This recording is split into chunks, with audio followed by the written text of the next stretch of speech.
Hello and welcome back. Many thanks for joining me in this video. I will go through some Q&As with emails that I've been receiving online. Really appreciate those sort of questions that have been coming through, and there's been a number, so I've just highlighted the ones that have been more regular, and there's been more people asking the same sort of question, so I'll go through these. There's quite a few, so what I've done, I've just taken out the top ones which I thought would be appropriate, so let's go through them. And the first one is from Roger from Croydon. Has asked me, aren't you giving too much information away when your investors haven't completed an investment round? Really appreciate that, Roger. Thanks for the question. The answer to that is no.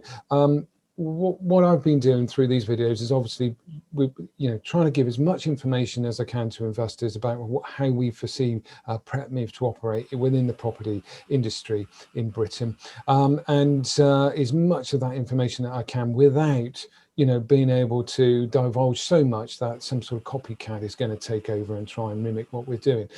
Also, one big thing to consider, which I feel reassured in, is the 2 years that it's taken to develop the website, and that is the development in the actual templates and all that information and structure of how it will be operational.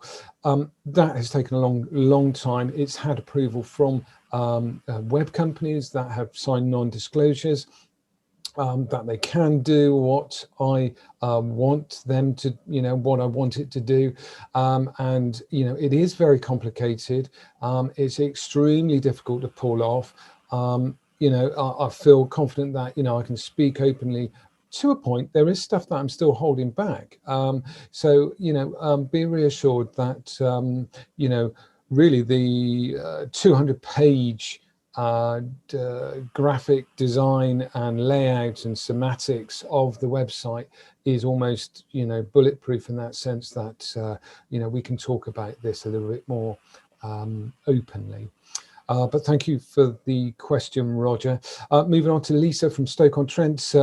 What are the qualifications required for a Prepmove agent?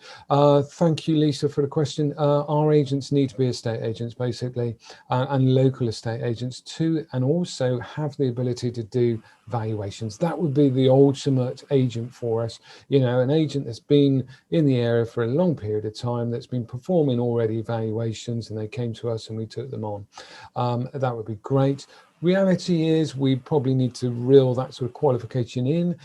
So the bare minimum to join Prepmove as an agent in the field would be that you've had some estate agent experience, and that you're face-to-face, been working face-to-face and doing viewings. The reason we want that is obviously, they know the patter. They're good with people, estate agents good with face-to-face communications and dealing with people, being upbeat, being positive, and just, we want those sort of people on board.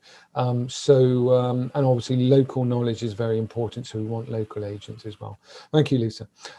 Stefan from Oxford has asked, how do we make money from solicitors and mortgage advisors? So thank you, Stefan. So firstly, solicitors and mortgage advisors, we will get advertising from them at some point. So they will have their own login page, and up and down the country they'll be able to log in and set their advertising within our pages. So that's one form.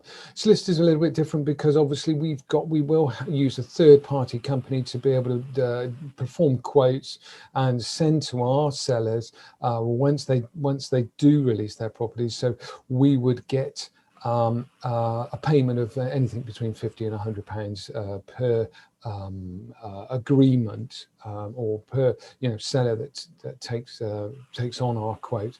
So there's a little bit of money, and actually when you times that up, and nationally it's a huge amount of money, £50 to £100, happening here, there and everywhere. It's a lot, so do bear that in mind. That is a really great income. Mortgage advisors are a little bit different. Obviously, mortgage advisors do get paid differently. They don't get an upfront fee. They normally, advisors are, tied in with the mortgage agreement over a long period of time with their clients. But mortgage companies, we may find that we, through recommending them, that we can strike some sort of deal. That's not been set in stone, it's not been agreed or anything like that, but it's certainly something we would look into and capitalize on if we are performing really well in those areas.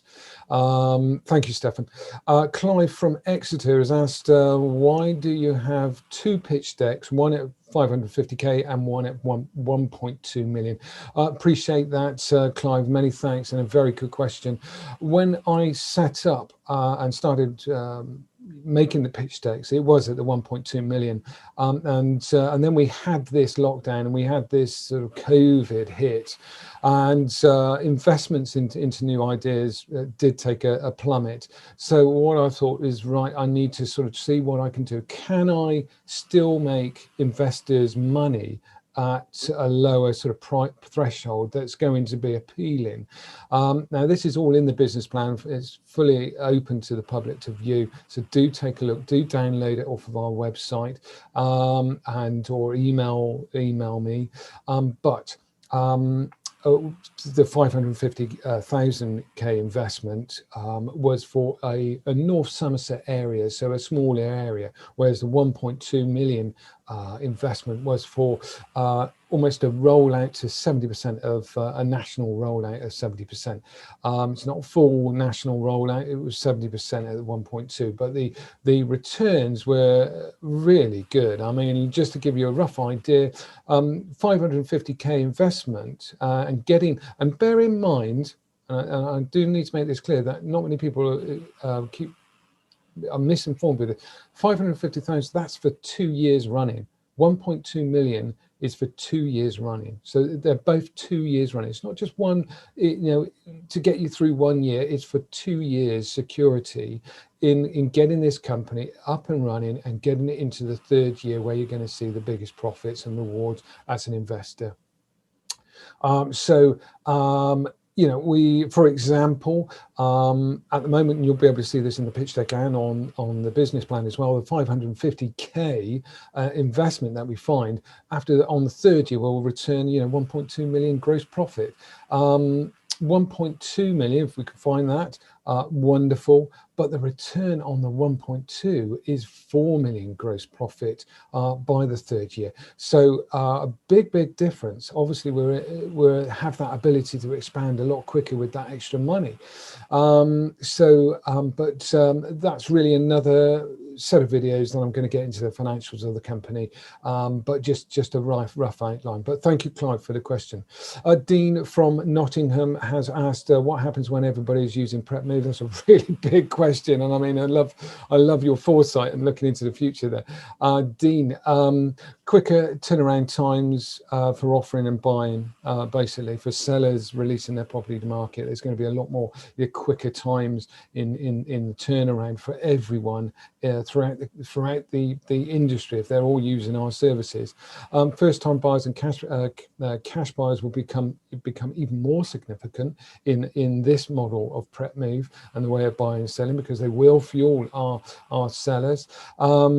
We could see shorter chains because of people being more selective over their buyers, so shorter chains, or we could see polar opposite, larger chains because of people being not wanting to buy outside of the Prepmove security and foundation and the familiarity of the system. So we might see even bigger chains. Less stress in buying and selling. We're a great believer in that, and that's one of the reasons why Prepmove was set up, to try and take the stress out of property buying and selling. There's more transparency, there's more information for our sellers and buyers, so they're well informed what they're getting involved in, and they know if they make a decision, that is the end result. So if, we're hoping for that sort of outcome. Of course, Prepmove would become the fuel for the industry if it was that big. So our buyers and sellers will fuel the industry. And I think that's quite a big statement to put out there. Obviously, governments and international organisations would look to buy and purchase Prepmove very quickly or want to. Anyway, I really appreciate that, Dean. Thanks a lot for the question. Sarah from Leeds has asked, why is Prepmove COVID friendly? For a number of reasons, Sarah. Firstly, our agent is one agent that will be dealing local areas and will be going around performing the take on. There's not lots of valuations taking place. There's not lots of estate agents going in. It's just one person collecting all that data, and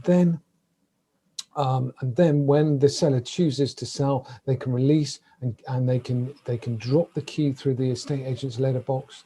The other advantage is that because of our build up, our warm up of the property, we'll probably find that there will be an open day, more and more likely than an open day, where there's just one day of viewings and done, instead of a dragging out viewings and having to clean the property after every viewing. So we're sort of COVID friendly in that regards. So more social distancing going on, or ability to do that within the Prepmove system.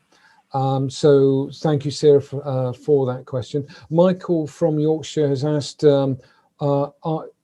are your agents paid commission? Yes, they are, Michael.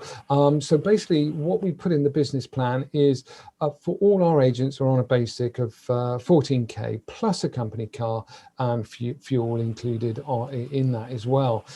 So that's a basic in our business plan. So that's actually the forecast and what the investment will be paying for is the staff and the running of that. Also we've catered in our business plan is for our agents to get paid commission. While we're growing and while we're developing, we've got investment helping us to pay for the commission. Now the commission per property when it's complete is £50. We would look at changing the dynamics of the commission base, because we appreciate a 2-bedroom apartment to taking on a manor house with 50 acres is a lot of work and a lot of difference between the two. So we would look to change the commission base on that. But for the moment, it is set in there. Agents will have a good basic, and good potential for earning commission. Reese from London has asked, and this is the final one, why don't you complete the property sale instead of an estate agent? And that's a very good question, because we're almost there. Why don't we just take it to the end and sell the property and do the viewings as well? Reese, is a really good question, and it's a very big question to answer. I've looked into this and why, because we did look at just doing Prepmove as solely releasing it and completing to the end. My logic is, and why the reasons why I'm sort of determined to sort of be able to pass on this information to estate agents, is that so we can grow quicker. We want agents to build bigger and quicker nationally throughout the company. So our company are at the forefront of data collecting for properties. So we're getting all that great information, compiling it, putting it on our website, and then basically selling it, getting offers for our sellers from estate agents, great deals from estate agents and so forth. We want to be experts in that and grow quicker. Once we start looking at overheads for retail shops nationally, it's a huge cost, absolutely huge cost. We don't want to incur those costs. We want to keep, our high street agents in the high street, use their infrastructure, use their front windows, and supply them with the information. That way we can grow, expand, and really corner the market a lot quicker this way. Because the target is like my last question from Dean about if Prepmove was all over the country. We can do that. We can do that a lot quicker in this way. The other way is a lot more drawn out, a lot more huge amounts of money to build an infrastructure of retail shops and things like that. And we also believe that people still want to have face-to-face contact, walk into a shop. The models of online agencies are, have weakened in the industry. There's more growth in the traditional way of selling. what Prepmove's doing is just changing the dynamics of it, you know, and we're introducing a much, what we feel is a better dynamic, and we'll be good at that and be able to offer everyone a much better service in the long run, from buyers, sellers, estate agents. You know, everybody will benefit from our national partaking in our ability to produce you know, really detailed information, thorough information that we can pass on. Thank you, Reece. Really appreciate that question. I'm sorry it's a short one. I know these videos can sort of go on a bit too long, so I hope I've answered that. If I get another bunch of questions that I feel need answering, I'll put another Q&A together. Thanks to everybody for the questions. I hope it's been informative. Any more, do let me know. And be well, everyone. Take care. Bye-bye.